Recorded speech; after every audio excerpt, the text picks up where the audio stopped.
Iruma is Cinderella. No, I'm not being facetious. He's got a fairy godmother, lives in a castle, and even attends balls with the prince. There are numerous other examples I'll be going over, but before we get started, please hit that like button, and if you're not subscribed, please do so. It's a great way to support the channel, and I'd love to one day turn this into a career. With that out of the way, back to the video. It is possible to draw many parallels between characters. You could point out that Luffy and Rapunzel both reach for the stars, or that Ichigo and Penelope are both willing to sacrifice themselves to save the ones they love, or that Deku and Belle are both nerds with their noses always buried in books, or that Goku and Snow White both have a weakness for food, or that Naruto and Tiana both have a thing for frogs. But these are superficial. Sure, they're funny to point out, but they're surface-level comparisons. When I say Iruma is Cinderella, I don't just mean they share a few circumstantial or personality traits. I mean that Welcome to Demon School is literally a gender-swapped Cinderella story. I'll be referencing both the Disney animated version and the 1996 live-action version starring Drew Barrymore and Angelica Houston.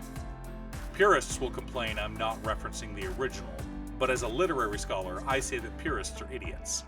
The Grimm's version, or even the story of Cinderella from 17th century Italy, are both loosely based on the original Greek tale of the courtesan Rhodopis. One day, an eagle stole one of Rhodopis' sandals and flew it to Egypt, where it fell in the lap of the pharaoh. The pharaoh, thinking this was a sign from the heavens, both literally and figuratively, searched the land, eventually found Rhodopis, and married her, which raised her from being a simple courtesan to queen. Many people, when you ask them what Cinderella is about, will say it's a simple wish fulfillment story.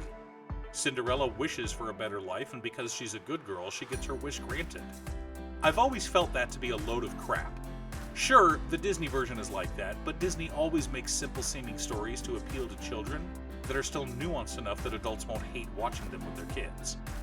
At its core, regardless of if our heroine is wearing sandals, glass slippers, or whatever, Cinderella is a story about a woman raising her class status through marriage. It's sexist to say it that way, but we cannot ignore that for most of history, men held all the power. The best way for a woman to raise her fortunes was through marriage, and you don't get much higher class than royalty. Or to put it a slightly less sexist way, Cinderella is about found family. When viewed that way, it's much easier to see how Annie is a Cinderella story. It's about an orphan girl, the lowest class person in the world, getting adopted by a billionaire. And just like Annie, Iruma is adopted by Sullivan. Well, bought by Sullivan if we're being honest. And like Daddy Warbucks, Sullivan is wealthy and powerful beyond Iruma's imagination. Grandpa Sullivan even kneels before Iruma like he's proposing to the enthroned princess. After Iruma agrees to be adopted by Sullivan, Sullivan turns on the magic and completely embraces his role as the fairy godmother. With a snap of his fingers, Iruma's room is furnished. Bed, armoire, desk, shelves full of books. With another snap, Iruma has a new school uniform. Sullivan, as the first responsible adult figure in Iruma's life, wants Iruma to attend school. He wants Iruma to experience life, love, and happiness. Now, for most kids, going to school is a chore, but when you compare school to being bear bait or tuna fishing, for someone who has been working since he was 6 months old, the idea of going to school sounds like a dream come true. Remember, a dream is a wish your heart makes, and Sullivan's magic is powerful enough to make all of Iruma's dreams come true. Iruma makes friends and grows as a person, and these are standard for shonen stories. I did want to talk about a couple of events that happened later on in the series, so spoiler warning for anyone who hasn't read or watched Iruma-kun. Cute stuff if you wouldn't mind putting up a spoiler warning with a timestamp for people to come back to. When Iruma rides in a carriage to the castle, his fairy godmother Sullivan summons one that looks an awful lot like a pumpkin. His friends try their best to put him in cute frilly dresses, but the clothes his fairy godmother gives are the ones he always ends up wearing. Finally, when the prince ends up injured on their water park date, Iruma is the one who carries her to the infirmary. This reminds me of the scene where Drew Barrymore carries the prince in Ever After. But my favorite is the ball.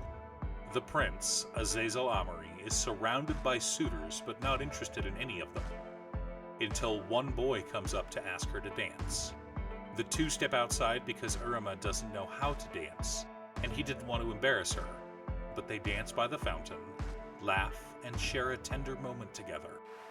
And while Iruma doesn't lose a shoe at this time, it's plain as day he's lost his cool around Amur.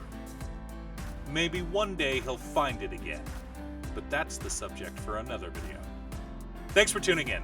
Once again, a huge shout out to my editor Cute Stuff. I couldn't make these videos without her.